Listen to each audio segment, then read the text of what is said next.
Hello, hello, hello. If you are here, feel free to say hello. Or if you're watching it on replay, feel free to say replay. I always like when people say something so that I don't feel like I'm just like talking to myself here. Um, so I'm gonna wait a couple seconds and see if people hop on. Hello, hello. Ooh, I like that I'm already seeing comments, which is great because sometimes Facebook can be kind of not so great with that. How's everybody today? How is your Tuesday going? I am having a fucking weird ass day. I will tell you that. My emotions are all over the place. I have no idea. I was like sitting here all day going, "What the hell is wrong with me?" And then I noticed that we are approaching a full moon. And so I'm just going to chalk it up to that. Okay. Do I have everything in order here? Yeah, I'm having such a weird day that I like kind of half expect that I might just like drop this thing of dirt all over the bed in which I am broadcasting from because this is where I can be away from the kids. It's like my only refuge where I cannot be interrupted. So I'm like really being very aware of my surroundings because I'm like a klutz at the best of times, and today is certainly not the best of times. Oh, good. I'm glad you can hear me. Hannah says same.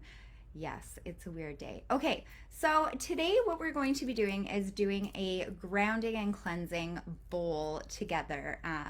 I'm curious to know if you guys are doing this along with me or if you want, you can watch it on replay. I know I'm the type of person that's not very good at doing stuff at the same time as a host. I like to absorb everything first, and then I like to come back to it later when I feel like it's at my own time. I think that's probably just a product of my ADHD, but that's what works for me. And of course, there are no rules here. Just reading the comments here. So yes, along with me. Ooh, yeah, the pressure headaches. Oh, yeah.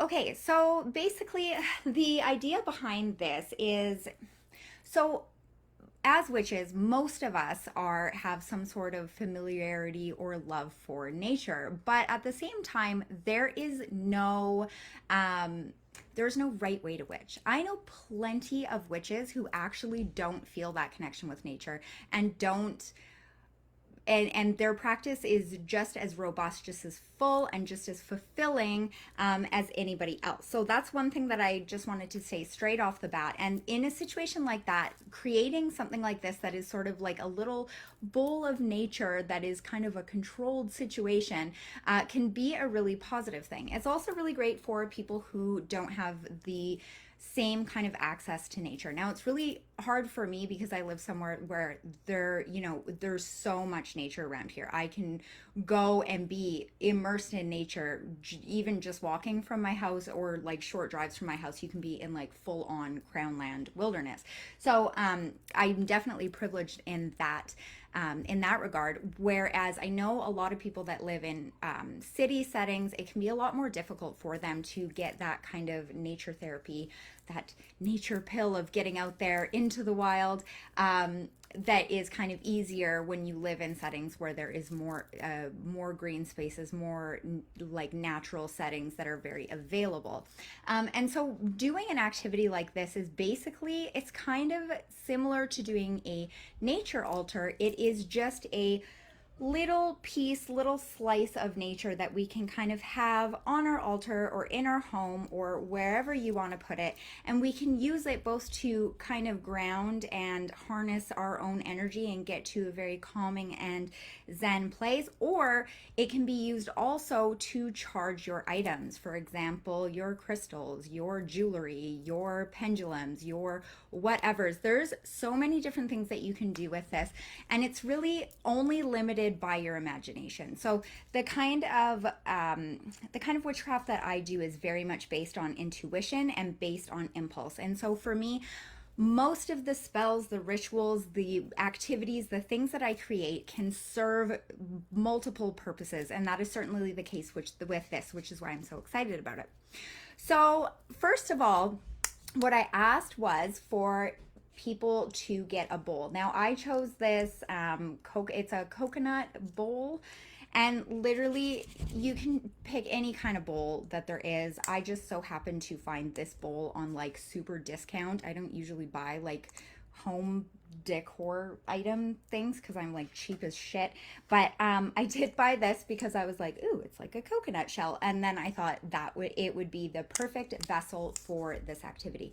So I think that I had said before in things to bring for this to get a bit of dirt in the bottom. And that's kind of what I have going on here. I'm like, ooh, can I even show this? I should have maybe done this on my phone.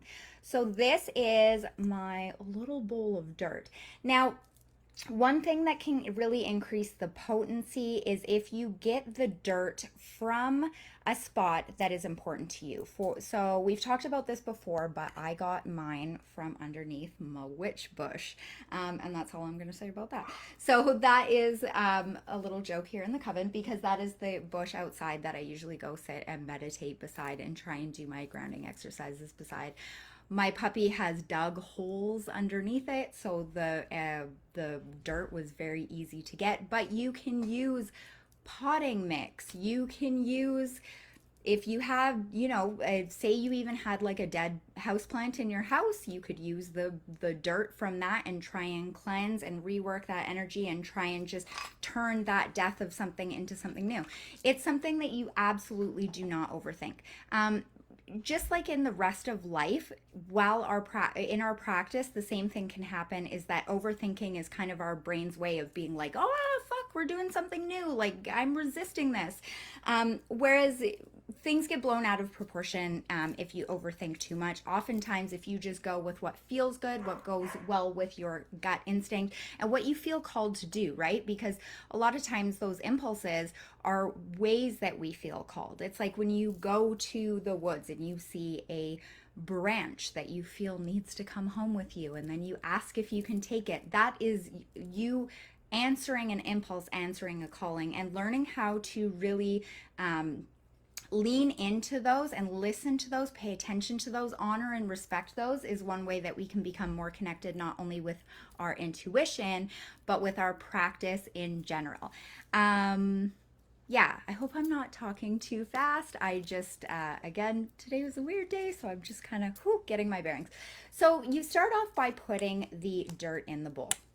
Now, one thing I would recommend, I'm not sure how familiar you guys are with energy work, but usually there is some form of energy work done in your ritual practices, doing candle magic, doing your spells. Typically, there is this raising of energy, and that's kind of the same thing that we are going to do here. So the way that I typically try and do this is have the thing in there, and then I try to just kind of get that energy to move through my hands, through what feels best to me is do it through the palms. And so the way that I typically do that is start by taking very deep, very cleansing breaths. So like inhaling, say for a 4 count, and then exhaling for up to 2 seconds longer than the inhale. So if I did a 4 count, I would go for a 6 count exhaling out. So if you want to try that with me.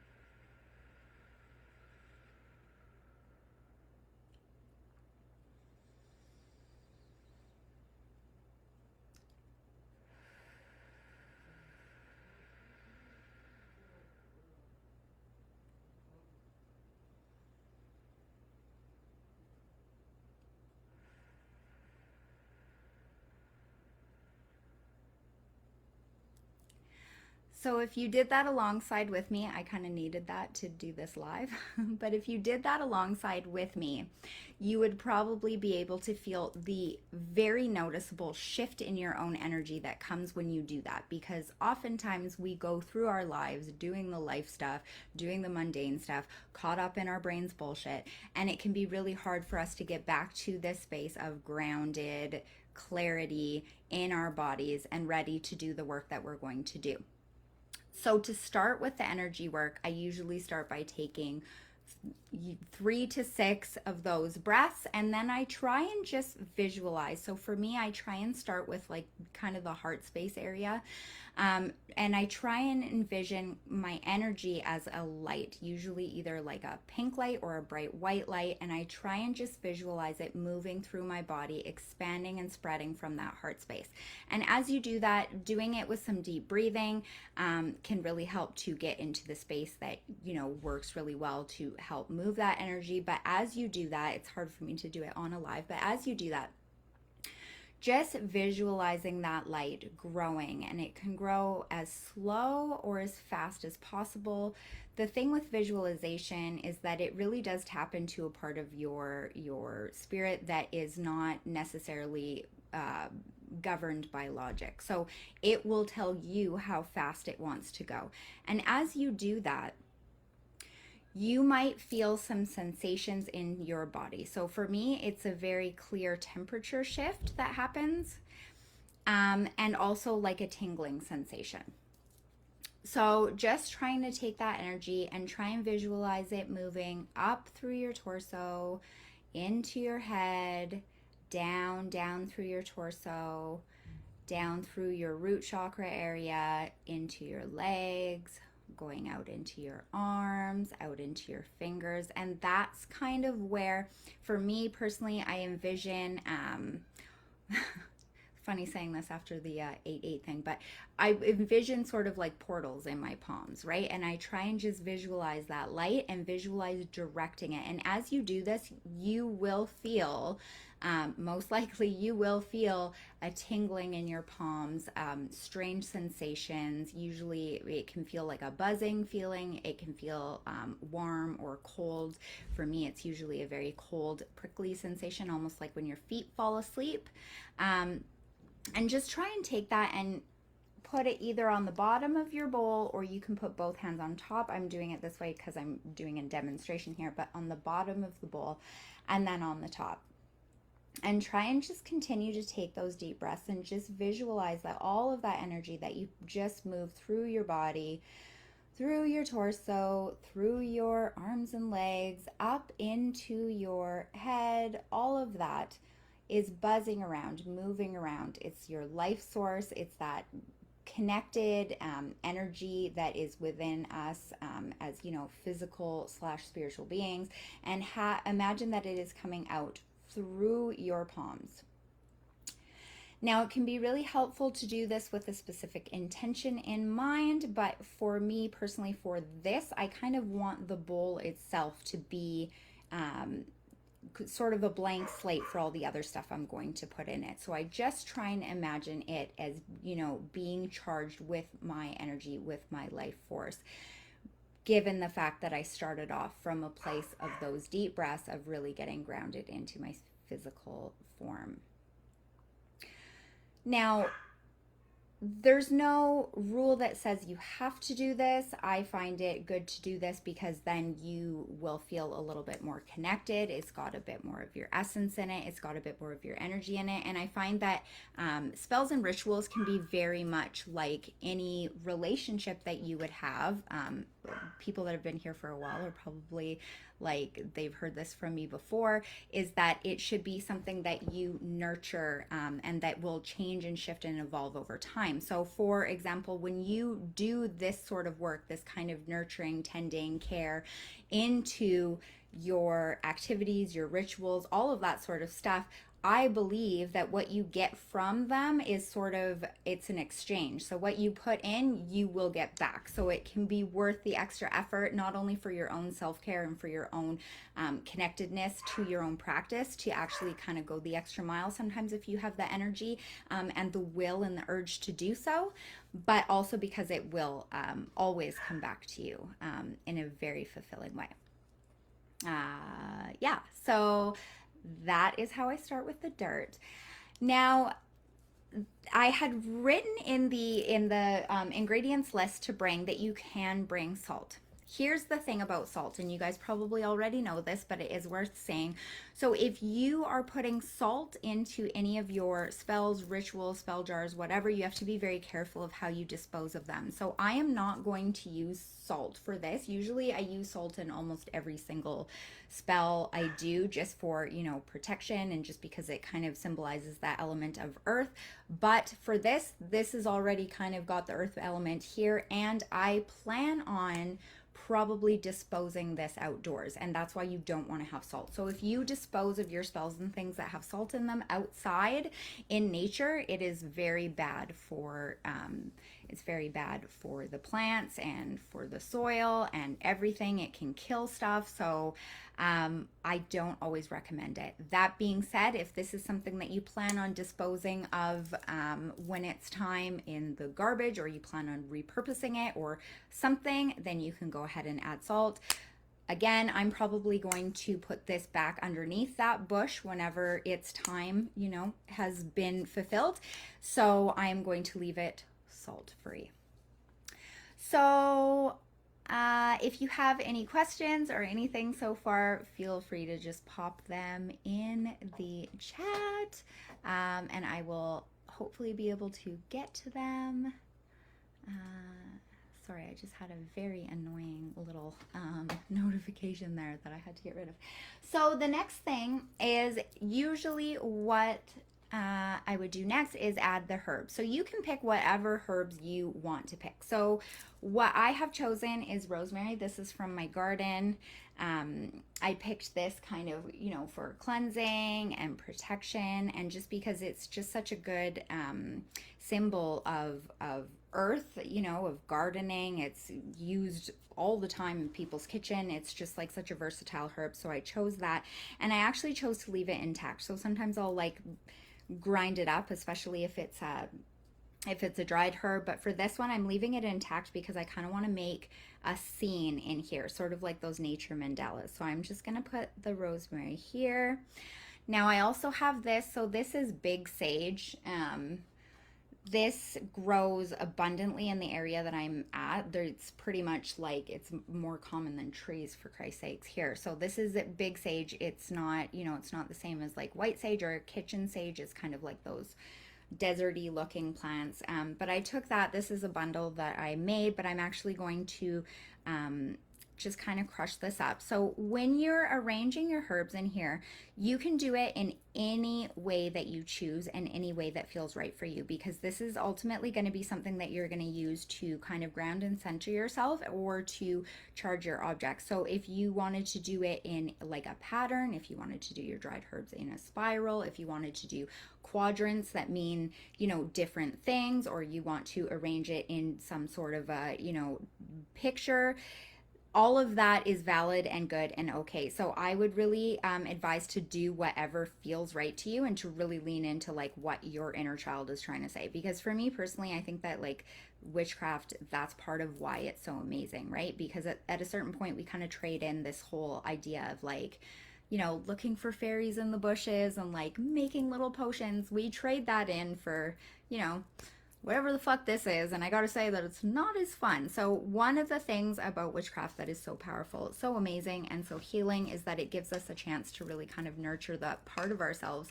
that I don't even think we grow out of. I think we like force ourselves to grow out of it, and we like pretend that we're too big for it and stuff, when really it's the thing that I think a lot of us are craving. And I think that's one of the reasons why rewilding is so special and so important.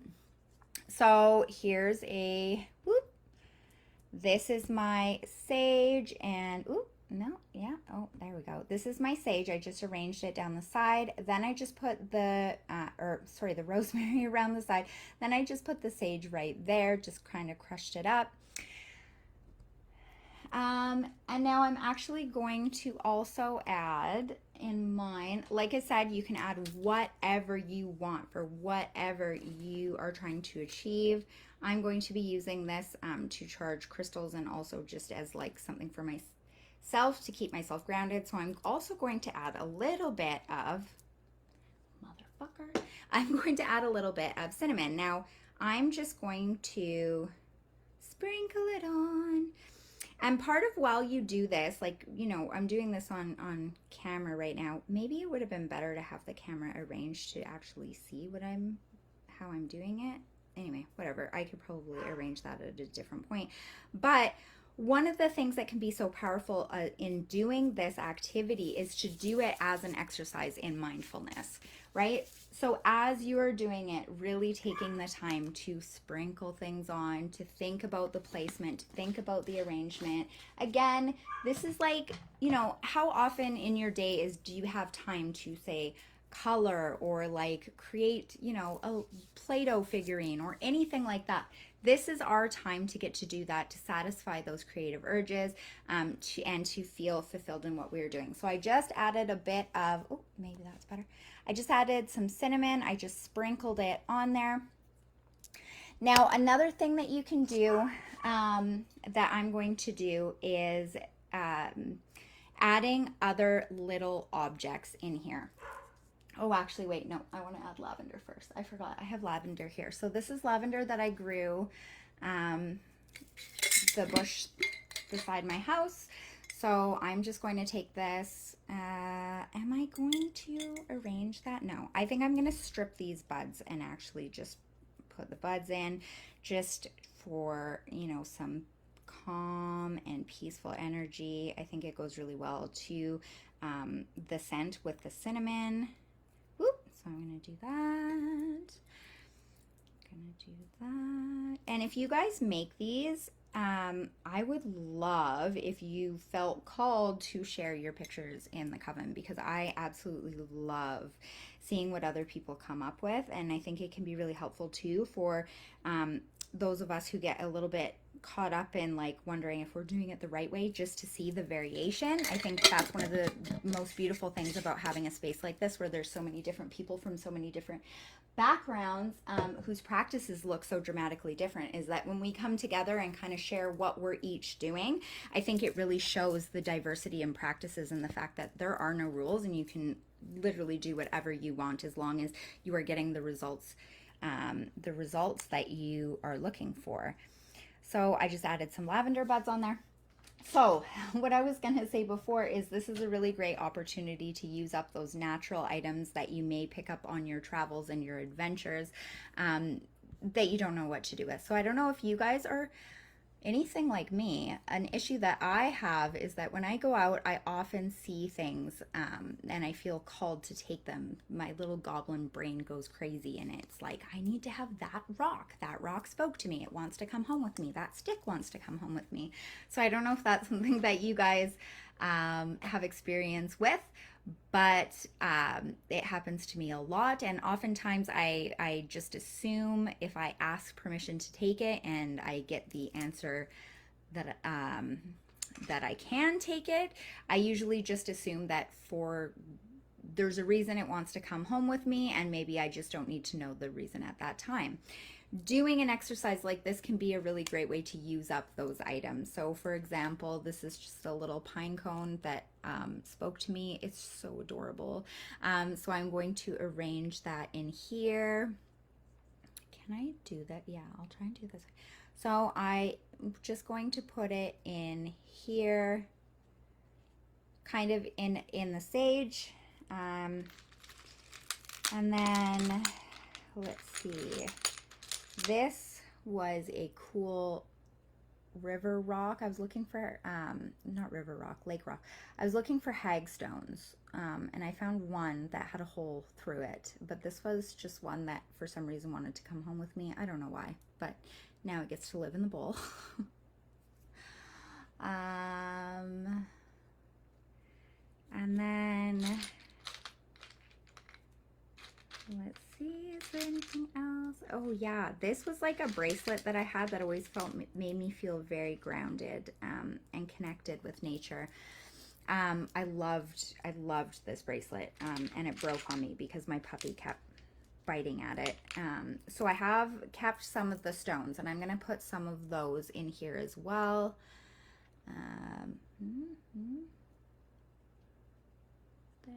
There's some more. Yeah, I can put that one in. This one. So really it's kind of just like creating a tiny little altar, a little mishmash of all the different things that remind you of nature, that keep you feeling connected, keep you feeling grounded. It's like having your own little magical nature space in your house. So I'm also going to use this. This is a little poplar bud. I was collecting buds in the springtime, and this one I guess didn't make it into the oil, so that's going to go in there. And does this go in there? This is pretty big.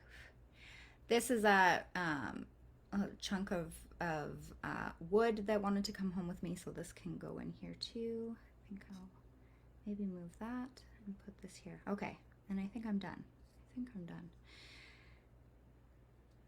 Okay, so let's see if I can show this. Okay, so this is kind of what I have going on in there right now. So it looks very pretty. I have it set up very pretty because that's kind of how I want it to look. So I'm not actually going to shake this up. Part of this is going to be if I go to my altar and I'm not, you know, I'm feeling kind of stressed. Maybe I'm having a day like I was having today. I would take this, and you can sit with it, you can hold it, you can meditate with it, or you can even just hover your hands above it or cup the bowl in your hands and take more of those deep breaths and try and get to a very mindful place. You can do the activity where you try and identify things that you see, that you hear, that you smell, that you taste, all of those things that kind of try and get us grounded into our bodies.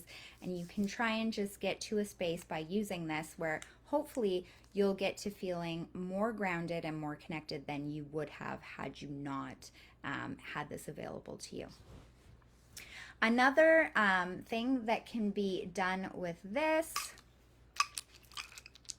is you can use it to charge your items. So, you know, lots of us charge our crystals and spells, whatnot, in the under the moon, the full moon, the new moon, whatever you want to do it. But you can also do that stuff by putting it in the earth, and it can actually be a really good option, especially if you're getting something that has a lot of energy attached to it, to do it by burying things or leaving things out in the dirt. So for example, I would use this for my pendulum. So I love my pendulum so much, but I just took my pendulum on a few different trips camping, so it could use some cleansing. So one thing that you can do with that is just arrange your stuff on top, or if you feel like you're not so attached to the presentation, then what you could also do is actually bury it.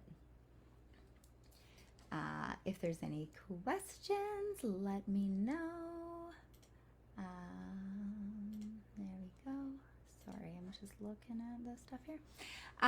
So yeah, that's pretty much the whole thing, is that making one of these can be a really great way to kind of feel grounded and connected, even if you live in the city. Feel grounded and connected if you are, say, right in the middle of fighting with your husband or your kids or whatever, and you don't necessarily have the time to slam the door and walk right out into the nearest, you know, nature park or something like that. You can kind of try and get to this and try and get to a space where you're feeling more grounded, more calm, and a little bit more connected, despite the bullshit of everyday life. Just gonna take a look. What would you add salt or sand for? Can you add crystal chips? Absolutely. So for me, I usually add salt to most of my rituals just as like a form of protection. I almost always start all my spell jars with either black salt or pink salt, or even just regular table salt. Salt is something that I use almost all the time, just again for that element of protection, and also because it represents the earth element. And I try and like get different aspects depending on the working I'm doing. For this, it's more about the earth element, so I don't necessarily want to incorporate other stuff into it, but that is why I would add that. And sand was just kind of a suggestion because, you know, we're talking about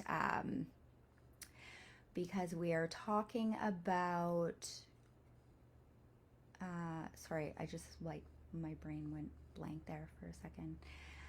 Um, because we're talking about making kind of like a grounding thing. So I know for some people, they may not feel maybe as called towards, say, green spaces. Maybe you live in an area where you have an ocean nearby or a lot of lakes. I was at the beach yesterday and I meant to grab some sand for it, just had another like little element of like earth. And because I love going to the beach and like putting my feet and my hands into the sand and just deep breathing and trying to imagine all of my problems, all my troubles being washed away.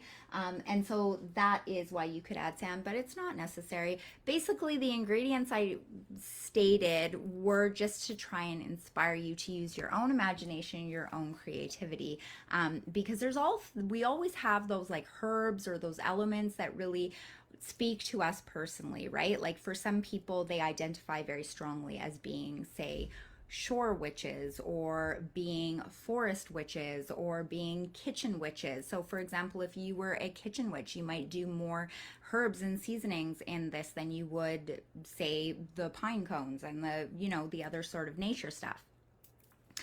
And as for adding crystal chips, yes, you can add whatever you like to it, whatever is going to satisfy the intention that you're making it with. So if you're making it for, say, if you're making it for peace and calm, maybe you wouldn't want to add crystal chips that are energizing or something like that. So it really is up to you. As with all rituals, it all starts with this element of your intention, what exactly you're trying to achieve and what exactly you can use those things for. Can you use Epsom salt since this can be used in gardens? Ooh, maybe. I'm not sure. I don't want to say yes or no because I don't know. I've never tried that. But I love that as a, like, I swear, I'm like a bath witch, if anything. So I actually love that because I'm like, ooh, Epsom salt. Um, since yeah, it can be used in gardens.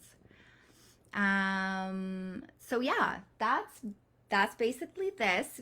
Feel free if you have more questions to ask them. What sort of ingredients are you guys planning? Ingredients or things are you guys planning to put in yours? I would love to hear.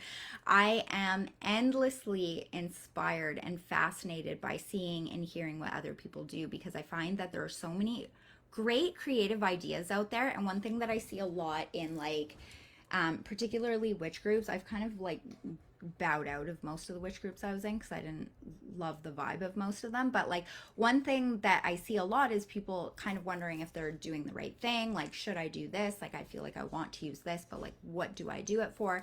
And I think there needs to be in general throughout this whole niche is like really just more empowering people to try and create and play and experiment, right?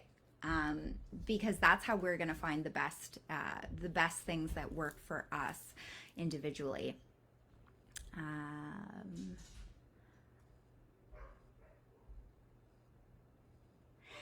Yeah, so if you have any questions afterwards, feel free to put them in the comments. I will stick around and come back to answer them. And if you want to share what you're going to use for yours, please do. Please share what you're going to use for yours so that we can all kind of be inspired by it. And if you want to share a picture or you want to talk about your experiences with it, I would love to hear that as well. I find these to be so incredibly powerful, just as a little way of bringing some of that nature energy into your home, because we like it can feel like we're very cut off from it, even if we have yards and things like that. I like doing practices, activities and things like that where I feel like I am creating with nature or I am doing something in tandem with nature, because then it just makes me feel like a more connected human being in general. So Lois is saying sand, Epsom salt, shell, leaves, sticks, rosemary, local dried sage and flowers, dirt, and something for fire. I absolutely love that. Love that so much.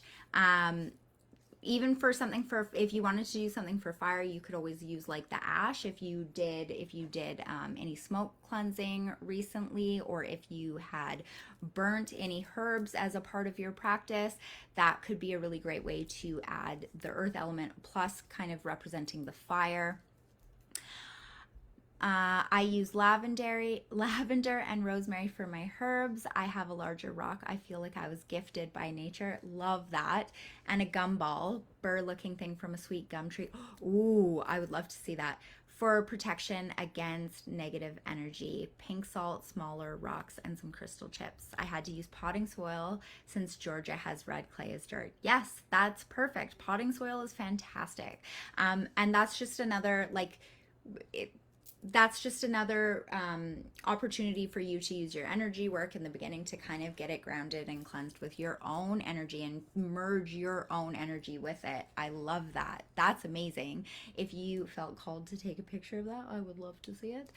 Um, Yes, you have that. Yes, ash would be really good. It's not the only idea, but it is an idea that could work.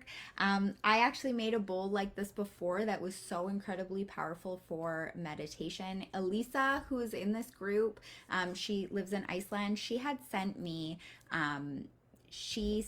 a package that had like a lava rock from the eruption. I think they're erupting again, last I heard from her. But she had sent me a lava rock from the eruption. She sent me some moss that stuck to the bottom of her shoe when she went to go visit the eruption, and she sent me some lake sand and then also a little lake pebble as well. And so I had a grounding and cleansing bowl with that, and like the energy from the lava rock was like bananas. Like I loved meditating with that. Even just meditating with the lava rock and then the lake rock that she gave me, one in each hand, was like a really crazy experience because it was almost like my energy in the middle of those two things was like a binaural beat sort of thing, because there was like this intense fiery energy with the lava rock, and then there was kind of this like calming, peaceful, smooth energy with the other rock. Awesome. Okay. Well, I am going to go because I'm just rambling at this point, but I would love to see what you guys have created. And again, I will be back here to look at all the questions. If you have a question that you don't want to state publicly, you can always DM me. I'm always available for you guys. But aside from that, I hope you have a great night and happy Tuesday.